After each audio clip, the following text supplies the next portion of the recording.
Ever wondered how they made those Victorian Beehive honeycomb cards? Today I'll show you how. Stick around to the end for the pattern. First, let's print out a base that's hidden and its cover. I'm using a 4-inch old-timey Harvest Moon for the base and the music for Shine On Harvest Moon. We'll also need a little dangly thing for inside the beehive.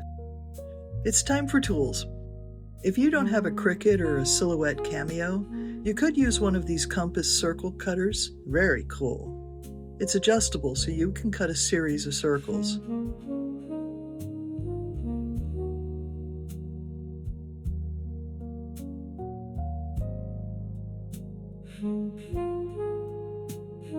Or you could use one of these Fisker's fingertip craft knives.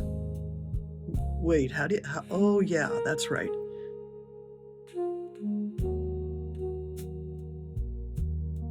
It has a swivel blade, so that's handy for curves. If you are using a Cricut or Silhouette Cameo, you'll need a picker like this, or you can use something like this cheap version of a dentist's tool. This one has little removable plastic tubes on the end so you don't skewer yourself all the time.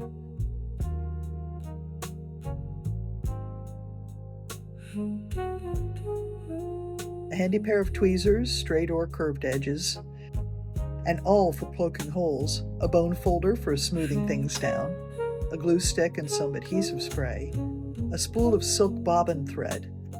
This is from Gutermann's and it's pretty thick, but it hangs down well.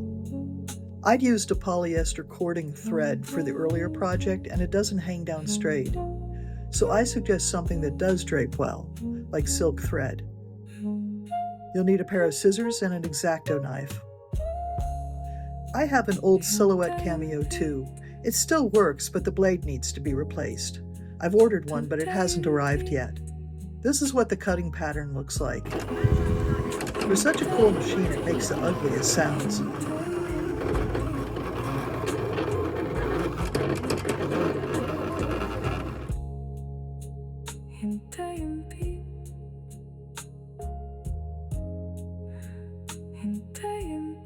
When you're peeling the paper away, go very, very slowly and be very gentle.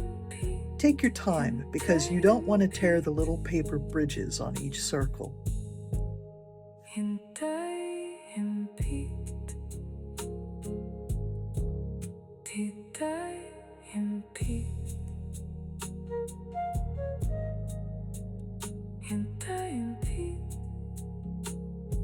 Since my Silhouette Cameo's blade is old and dull, there's still little paper whiskers attached to the piece, but don't worry about them right now.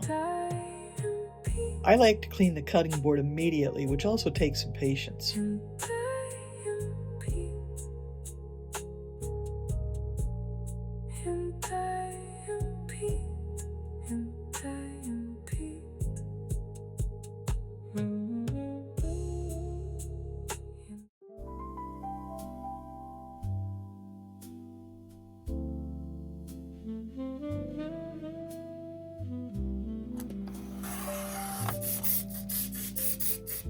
I laminated the Harvest Moon to a thin piece of cardstock to give it some stability since it's just printed out with copy paper.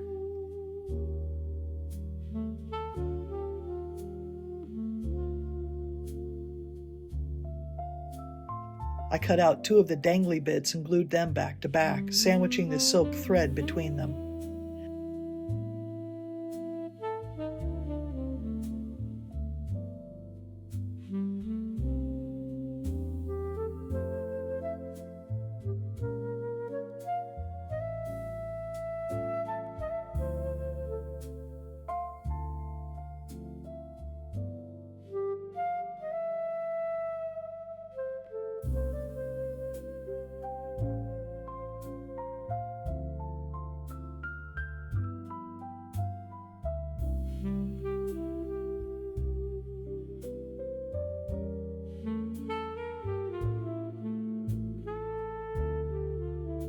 There's a little knot in the silk thread about an inch or so up from the dangly bit, which is where it will sit beneath the beehive piece. The knot will catch beneath the beehive.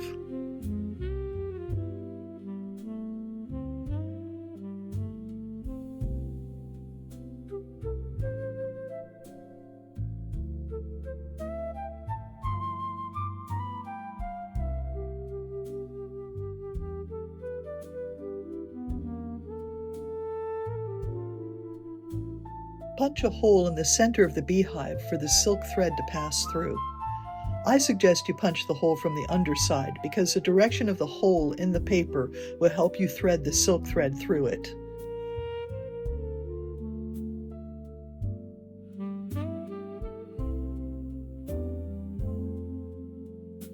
Apply a glue stick to each corner of the music sheet. Again, be very gentle with this. It's very easy to tear the paper since it's so thin.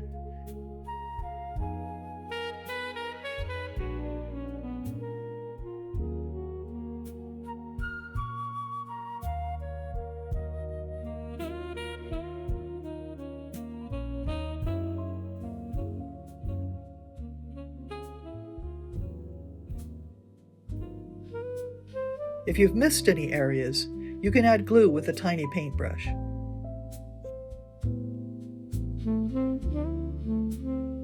So let me show you how to determine where to put the little paper bridges on each circle. So from the circle, you have horizontal paper bridges every other circle. Perpendicular to that, there are little paper bridges that sit next to those horizontal circles with the paper bridges. So it's like every other circle gets a paper bridge going one way. We'll call those verticals. And the circles you skipped over now get paper bridges that are perpendicular to those vertical ones. You don't have to stick with making circles. You can make them in other shapes, like an eye or even an oval shape.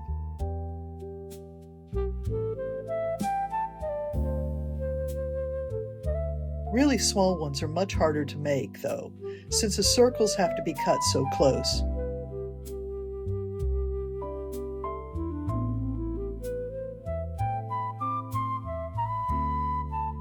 Ta-da! A Victorian Beehive card. Fun stuff. Well, guess what just arrived? My new blade.